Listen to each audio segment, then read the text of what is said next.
Bom dia a todos. É uma honra para mim estar aqui apresentando para vocês o estudo da manhã. Peço perdão para vocês caso falar alguma coisa errada. Que vocês me perdoem, tá? Então nós vamos começar hoje. Nós estamos dando continuidade no livro Nosso Lar. Hoje nós vamos falar do capítulo 15, a visita materna. Aí eu gostaria de fazer uma recapitulação do capítulo anterior, que no caso André Luiz toma-se a decisão de procurar Clarencio em busca de trabalho. No íntimo dele, ele tinha a intenção de ser médico, porém, ao ouvir os esclarecimentos de Clarencio com a senhora, pensa em desistir. Mas não há mais tempo. Clarencio, conhecedor das intenções de André Luiz, inicia o diálogo com os esclarecimentos necessários. André acaba tendo consciência do que realmente significa ter o título de médico aqui na Terra e o que significa no plano espiritual. Que para o plano espiritual é um simples ficha, do qual ele assume inúmeras responsabilidades e oportunidades de praticar o bem. Clarencio também ressalta que convém notar, todavia, que às vezes o Pai nos honra com a sua confiança e nós desvirtuamos os verdadeiros títulos de serviço. No plano material, André Luiz recebe o título de médico sem dificuldades financeiras. Porém, como consequência, o que permitiu a ele permitiu os prazeres terrestres, que precocemente acabaram levando à morte prematura do corpo. Acaba entendendo que não está preparado para ser médico no plano espiritual, e assim iniciaria como aprendiz.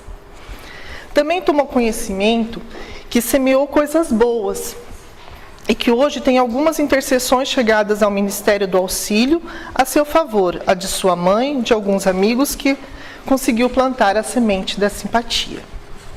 Então agora ele vai começar a iniciar o nosso capítulo 15, a visita materna. André Luiz, depois de receber todas essas orientações, ele fica, deixa eu passar aqui para vocês verem aqui. Atento às recomendações de Clarencio, procurava reconstituir as energias para recomeçar o aprendizado.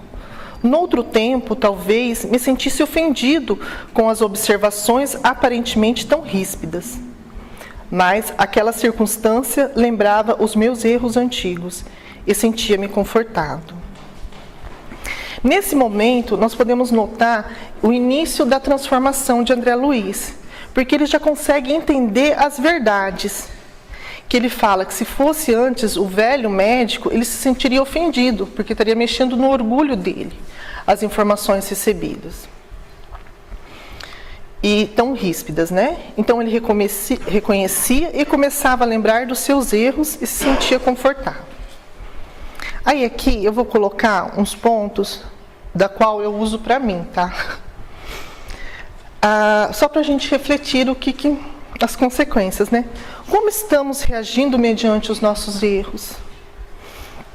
Conseguimos identificá-los quando, por misericórdia divina, recebemos críticas construtivas ou não? Como nós reagimos? O que estamos fazendo? Como podemos mudar? Enfim, estamos procurando a nossa melhora ou estamos agravando mais a nossa trajetória?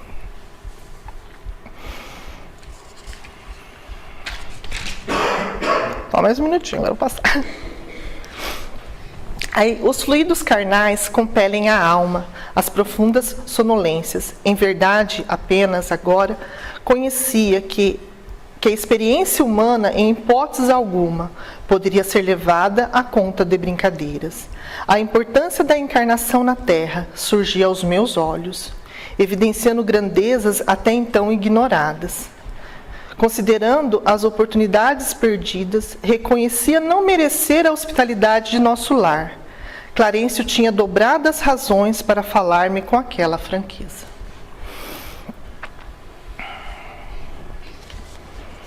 Então aqui André fala para nós que o que acontece? Os fluidos carnais, a gente sai do plano espiritual com um propósito. Só que quando chegamos na Terra, esse propósito acaba ficando adormecido. E aí dentro de nós, o que está vindo mais à tona? Que é a parte carnal. Ele fala assim, André Luiz passa a entender como os fluidos carnais adormecem a alma para as verdades. Somente agora reconhecia que a experiência humana em nenhuma circunstância pode ser levada à conta das brincadeiras. A importância da reencarnação na Terra surgia aos seus olhos, contemplava as grandezas e até então ignorada, considerando as oportunidades perdidas.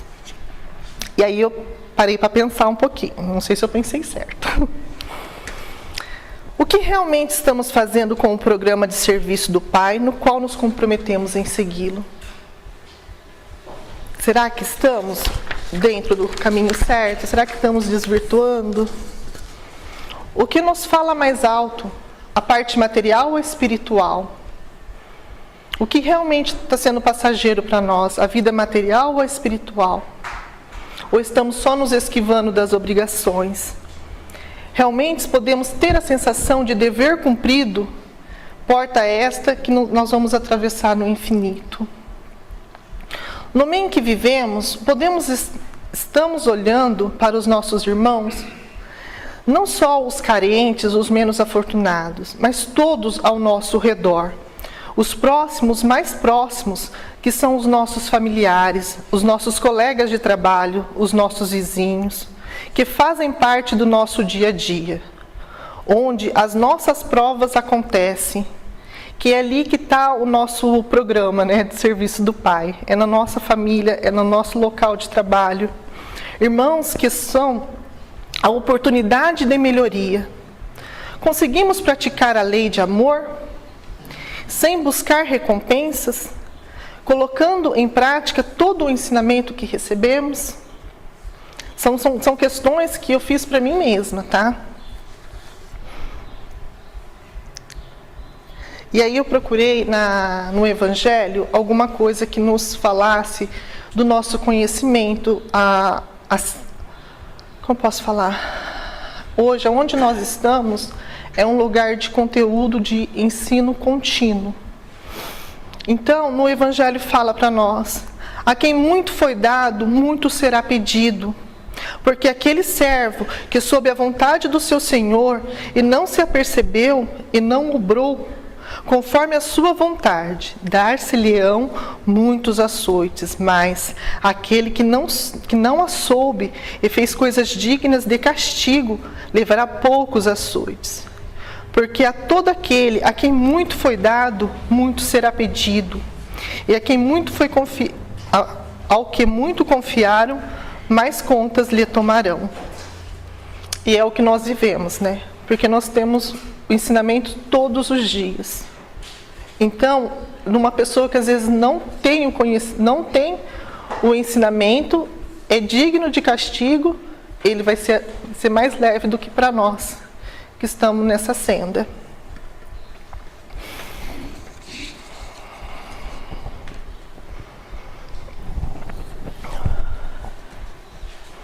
Passei dias entregue às profundas reflexões sobre a vida. No íntimo, grande ansiedade de rever o lar terreno. Abstinha-me, porém, de pedir novas concessões aos benfeitores do Ministério do Auxílio. Era excessivamente generosos para comigo. Adivinham-me os pensamentos.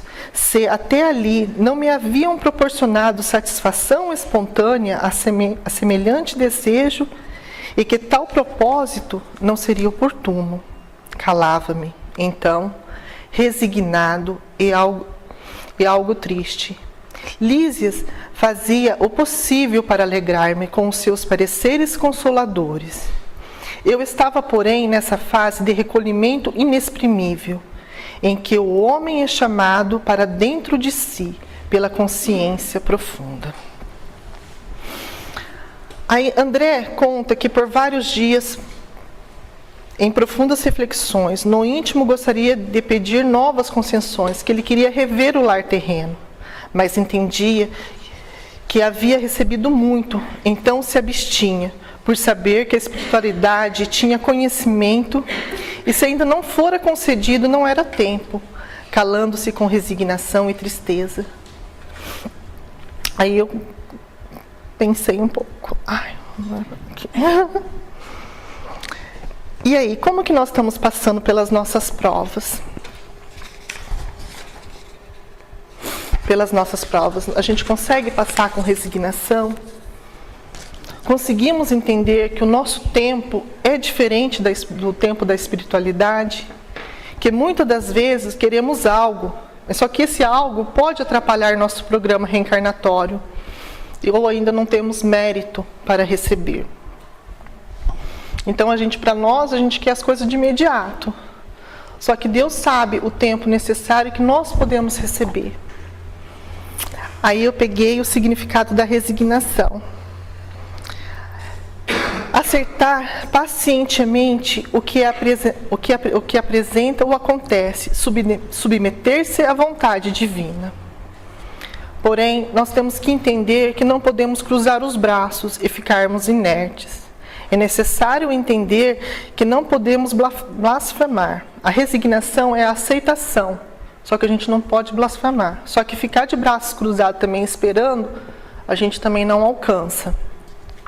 Procurando aprender com as provas e tirar o máximo de proveito das lições.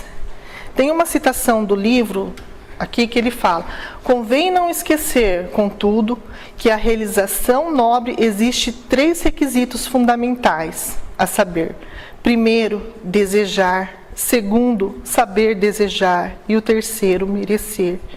Por outros termos, vontade ativa, trabalho persistente e merecimento justo. Também busquei no Evangelho uma parte que nos fala da resignação.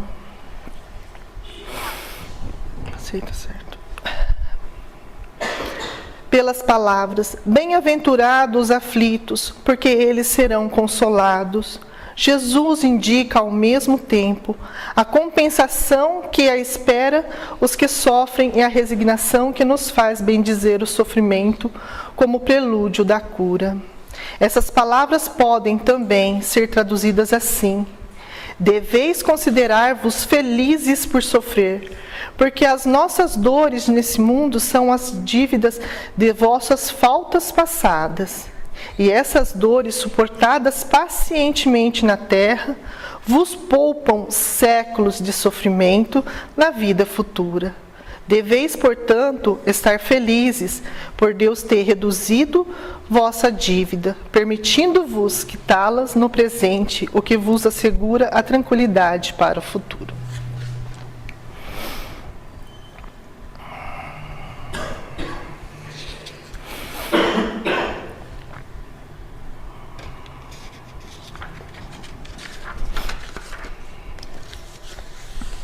Um dia, contudo, o bondoso visitador penetrou radiante no meu apartamento, exclamando: adivinha quem chegou à sua procura?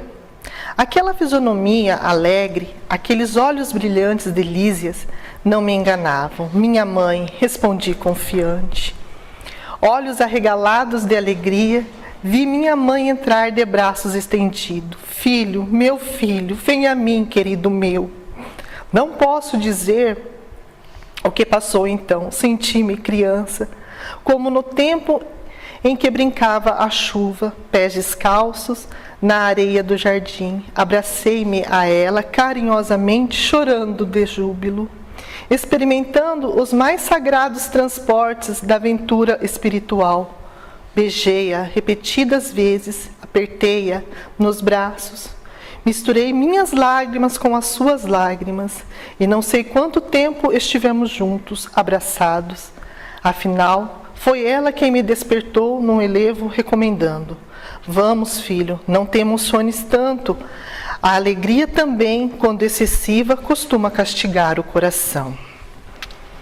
André Luiz, após passar um período de muitas reflexões e as tentativas de Lísias de consolar, contemplava a máxima: bem-aventurados os aflitos, porque eles serão consolados. Nós, contando André Luiz nos conta a alegria e a emoção que sentiu de receber a visita de sua mãe, com os olhos arregalados de alegria, e viu: filho meu, venha a mim, meu querido meu. Sentiu-se criança novamente, abraçando carinhosamente, chorando de alegria, experimentando os mais sagrados transportes da aventura. Não podemos dizer quanto tempo e lágrimas rolaram. Observação. Nesse capítulo, podemos observar André Luiz passa por 2 desequilíbrios emocionais, que é necessário manter a energia equilibrada. No início, após receber todas as recomendações de Clarencio, ele precisa reconstituir as energias para recomeçar. E agora, com a emoção de rever a sua mãe. A mãe dele fala, né? Estás ainda fraco, filhinho, não desperdices energia. Aí nós vamos pensar um pouco.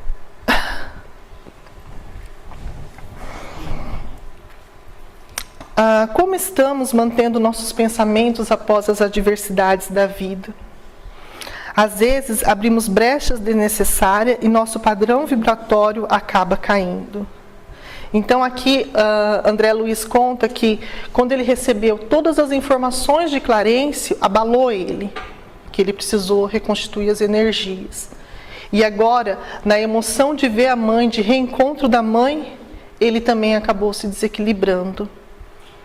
E assim é a nossa vida, quando a gente recebe algumas coisas, adversidades que às vezes a gente não aceita, como que está a nossa energia interior? A gente consegue manter o equilíbrio? Não. E aí a gente fica pensando, né, em muitas coisas.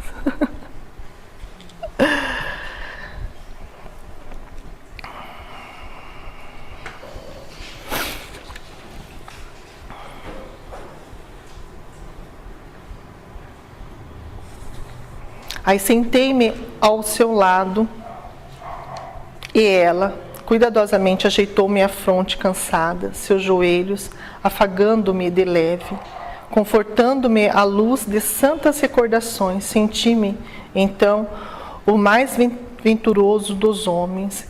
Guardava a impressão de haver o barco de minha esperança ancorado em porto seguro. A presença maternal constituía infinito reconforto ao meu coração.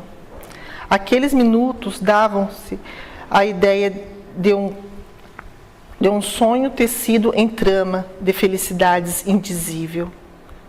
Qual menino que procura detalhes, fixava-lhe as vestes, cópia perfeita de um dos seus velhos trajes caseiros. Notando-lhe o vestido escuro, as meias de lã, a mantilha azul, contemplei a cabeça pequenina,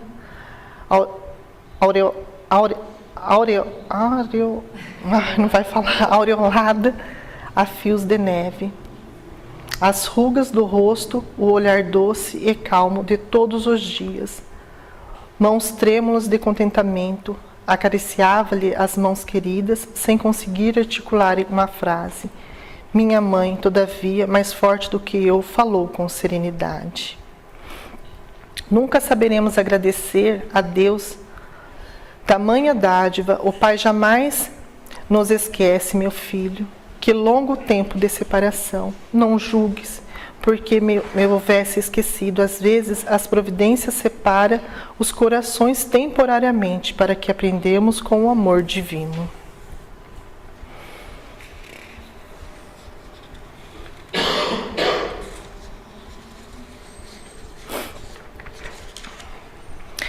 Nessa parte, André Luiz nos relata da sensação de sentir novamente o porto seguro, nos braços de sua mãe, no conforto que traz ao coração.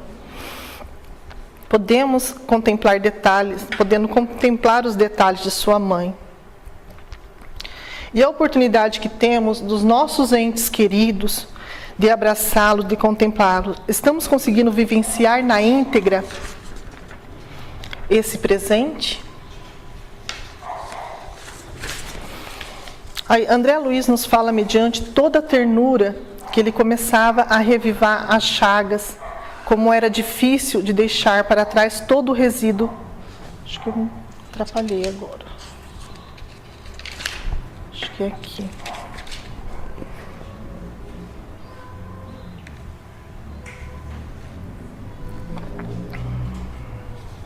Só um minutinho, gente, que eu acho que eu atrapalhei.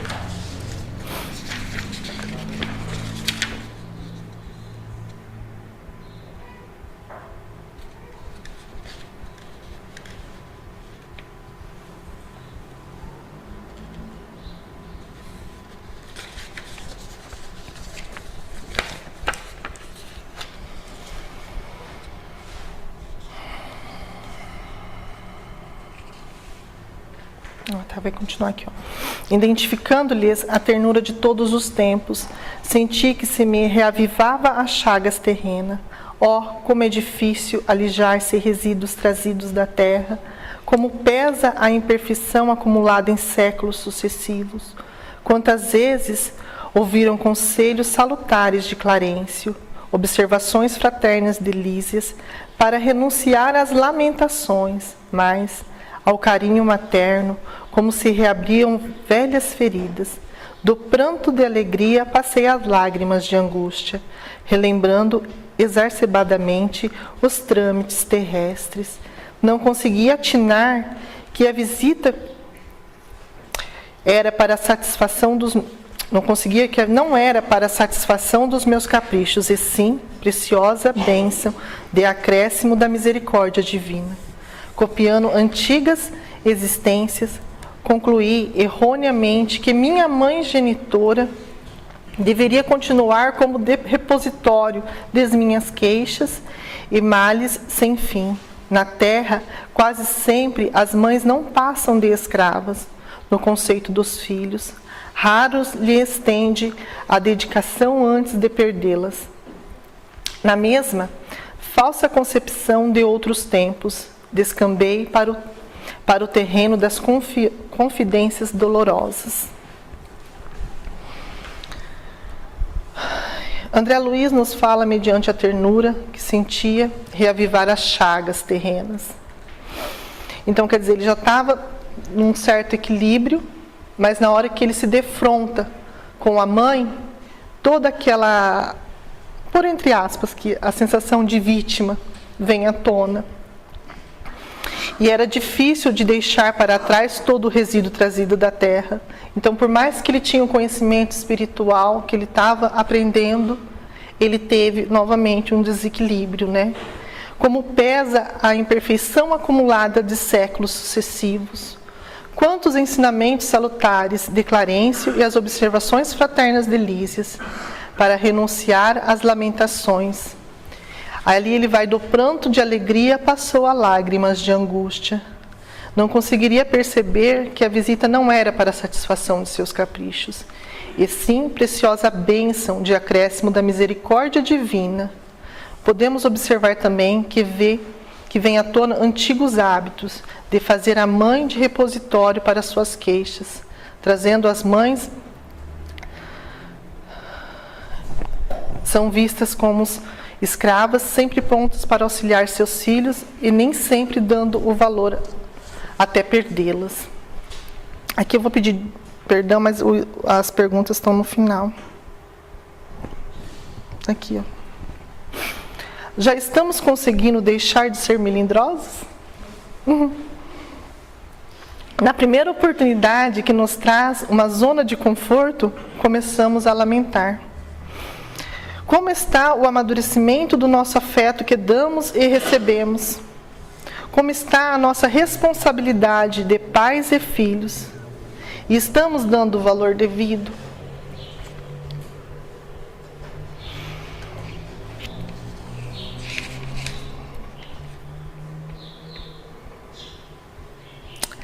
Aí ele fala: minha mãe ouviu-me calada, deixando transparecer inexprimível melancolia.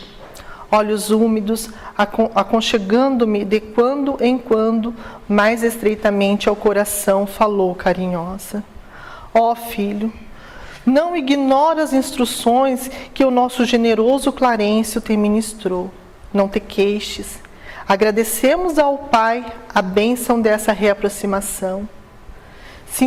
Sintamo-nos agora numa escola diferente.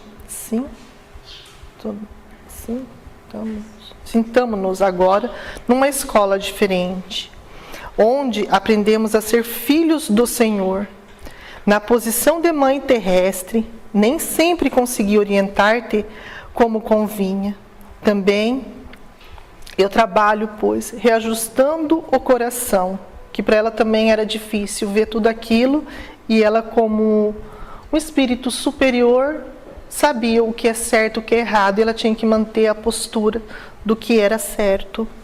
Também eu trabalho, tuas lágrimas fazendo-me voltar à paisagem dos sentimentos humanos. Alguma coisa tenta operar o retrocesso de minha alma. Mas quero dar razão aos teus lamentos, erigir-te em um trono, o qual se foras a melhor criatura do universo. Aqui, toda mãe é assim, né? Vê tudo que tem de bom no filho, né? E mesmo que ele esteja errado, ela continua vendo ele como certo, né?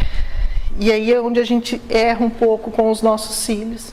Porque ao corrigi-los, a gente tende primeiro a tomar a dor dele. O ser mãe, esse amor que a gente acaba às vezes nos cegando. A gente às vezes não consegue falar, filho, você está errado. Não é assim. Mas, mães, mãe é mãe, né? E aí ela explica. Mas essa atitude, presentemente, não se coaduna com as novas lições da vida. Quer dizer, essa atitude ali não tinha mais condições. Esses gestos são perdoáveis na esfera da carne. Aqui, porém, filho meu, é indispensável atender, antes de tudo, ao Senhor. Então, muitas das vezes, a gente está numa situação difícil. E aí? Vamos, deixar o amor nos cegar ou vamos fazer o que é certo? E ali ela consegue, né? Falar, filho, a mãe sabe, mas aqui a gente tem que, a parte espiritual tem que falar mais alto. Não és o único homem desencarnado a reparar os próprios erros. Nem sou a única mãe a sentir-se distante dos entes amados. Nossa dor, portanto, não nos edifica pelos prantos que vertemos, ou pelas feridas que sangram em nós, mas pela porta de luz que nos oferece ao Espírito, a fim de sermos mais compreensivos e mais humanos. Lágrimas e úlceras constituem o processo da bendita extensão dos nossos puros sentimentos. Depois de longa pausa, em que a consciência profunda me advertia solene, minha mãe prosseguiu.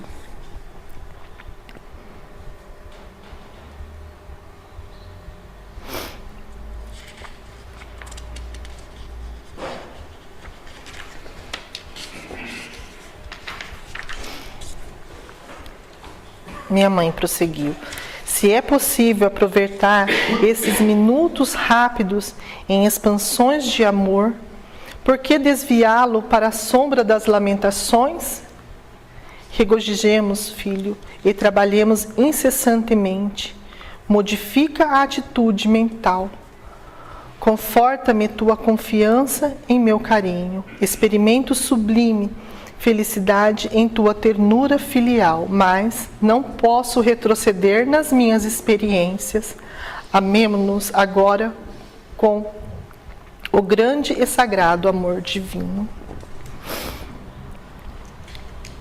Aquelas palavras benditas que me despertaram, guardava a impressão dos fluidos vigorosos que partiam do sentimento materno, revitalizando meu coração. Minha mãe contemplava desvanecida, mostrando belo sorriso, ergueu-me, respeitoso e beijei-a na fronte, sentindo-a mais amorosa e mais bela que nunca. André Luiz nos fala que a sua mãe ouviu, sentiu suas dores e se enterneceu por ele, mas carinhosamente lhe esclareceu que era conhecedora das instruções que havia recebido de Clarencio, que mostrou que estas eram bênçãos de Deus que deveria agradecer. Se fosse antes, na condição de mãe terrestre, tomaria as dores. Ressalta que muitas das vezes não conseguimos orientar como convinha, mas agora não condizia que a realidade, pois passava aprendendo a ser filho do Senhor. Gostaria de lhe dar razão nas lamentações, mas essa atitude não condiz com as suas lições aprendidas. Tais gestos são perdoáveis na esfera terrestre. Agora era imprescindível atender antes de tudo ao Senhor. Aí, enquanto André se conscientizava das orientações vindo de sua mãe, ela prossegue. Aquele momento único era para ser aproveitado em expansões de amor e não desviá-lo para a sombra das lamentações. Deve trabalhar incessantemente para modificar a atitude mental. E é onde que nos nossos momentos de coisa, a gente sempre tem que olhar o lado bom, não se fazendo de vítima, que muitas das vezes a gente faz. Falo isso para vocês, mas é olhando para mim, tá? E a gente tem que aprender a mudar a nossa atitude mental. Peço perdão para vocês. E agradeço de coração pela compreensão. Semana que vem é com a Marielle, no capítulo 16, Confidência. Ainda não está pronta, mas ficará. Tobias, acompanhe nosso irmão à saída das câmaras.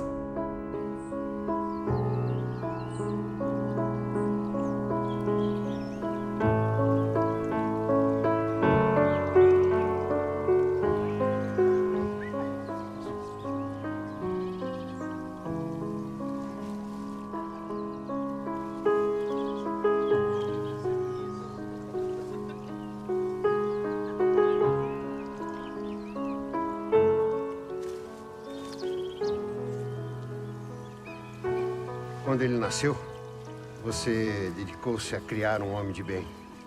E quando ele morreu, a sua dedicação aumentou. Não é tarefa fácil, Clarencio.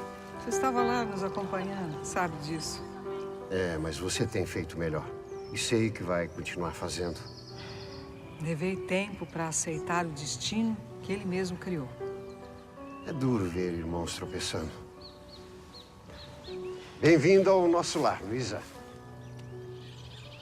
Fico feliz que ele esteja aqui. Acredito que em breve vocês poderão conversar.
André, não vale a pena dizer às pessoas que você está viva. Para saber a verdade, os seres precisam de alguma espiritualidade, seja ela qual for. Emmanuel, eu não tenho a sua fé. E conseguiu autorização para enviar a mensagem? Ainda não. André, por que não fazemos uma coisa? Vamos entrar e você fala com o governador. E ele vai me receber. Aqui, os dirigentes dão um exemplo.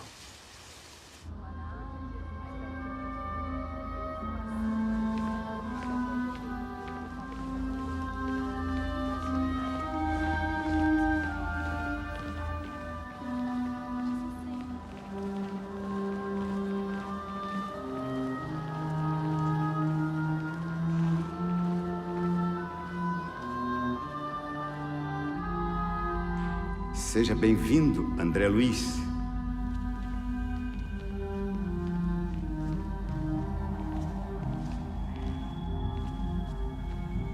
Na casa de meu pai há muitas moradas. Não troco nosso lindo planeta azul para viver em lugar algum dessa galáxia. Nem nos mundos felizes. Obrigado, André. Obrigado por ter me procurado. Senhor, eu vim implorar a sua permissão. Implorar, André? Eu preciso vê-los. A família. André, a família. Veja, esta é a minha família. Além das muralhas, nos vales dos sofrimentos, eles também são minha família. Eu também preciso vê-los. Mas não é isso que o faz sofrer. Quando você foi encontrado, você falava com o coração. E quando o coração fala, Deus fala por nós. Arrependimento inconsciente, meu irmão. Me perdoe. Eu joguei a minha vida fora. Há corações orando por você. Que corações?